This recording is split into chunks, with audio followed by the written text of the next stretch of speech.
Ce soir, nous allons faire des gâteaux apéritifs avec des pommes et du camembert.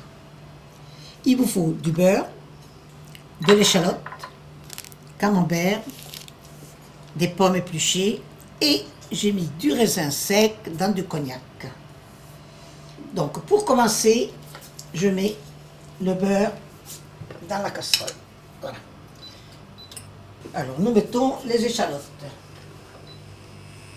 Voilà.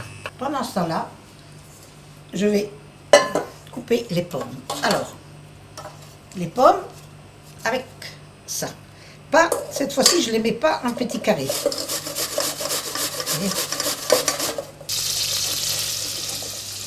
Voilà. Je vais tourner un petit peu les échalotes. J'aurais pu le faire d'une main. Oh non, ça va. Voilà. Nous arrivons au bout des 4 pommes. Donc, je mets un camembert et 4 pommes. Je mets mes pommes avec de l'échalote. Et le camembert. Ah oui, mais il faut attendre une seconde pour le camembert. Il faut que les pommes soient... Le camembert, je vais bien le couper en petits morceaux. J'ai déjà enlevé la croûte tout autour, vous comprenez, qui était un peu trop dur. Tu voulais faire une bonne action, mais je suis pas le cuisinier, je vois. Non, mais ça va t'apprendre. Comme ça, au moins, plus tard, tu sauras faire la cuisine. Ça, ouais. Pour que les pommes soient chaudes, pour que, en mettant le camembert, ils puissent fondre, vous comprenez? Voilà. Tout petit peu de sel, pas beaucoup parce que le camembert est... Voilà. Mais je mets surtout du poivre. Ça, le poivre, il faut que ça soit relevé, vous comprenez? Ah, la texture, on dirait vraiment pas des pommes comme ça. Ah bon? Maintenant, je vais mettre le camembert.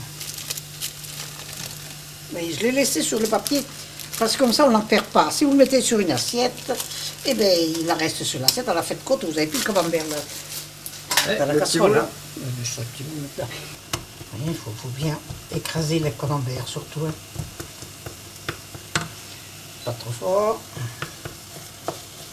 Et puis, on va faire une chose. On va prendre de la pâte feuilletée pour les mettre dedans. J'ai perdu le truc là. Voilà, toujours avec 60 le petit rond. Je me suis avancée, je vous ai coupé les petites rondelles, parce que maintenant vous avez compris comment il faut faire, mais il faut toujours mettre un peu de farine sur la table, vous voyez, pour qu'ils glissent, autrement ils vont coller. Là, je mets toujours un petit peu de blanc d'œuf.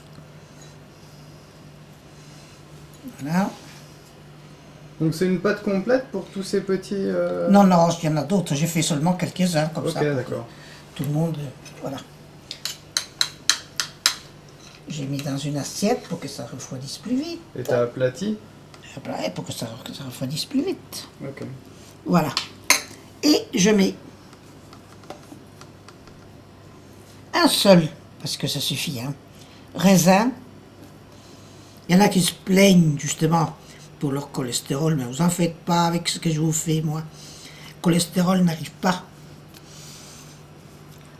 Il suffit de pas abuser. Non, qu'on n'abuse pas. Non, mais enfin, tout ça, ça ne donne pas le cholestérol.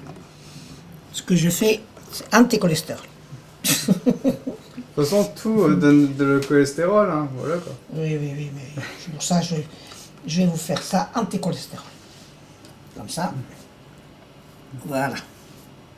Les recettes anti-cholestérol de mamie. Non, c'est moi qui ai du mal à parler. Ah ben voilà, chacun son tour. Avec mon petit couteau toujours, avec l'envers de mon petit couteau, je fais des petits traits. Parce que vous savez, tout ça, ça peut glisser. Hein.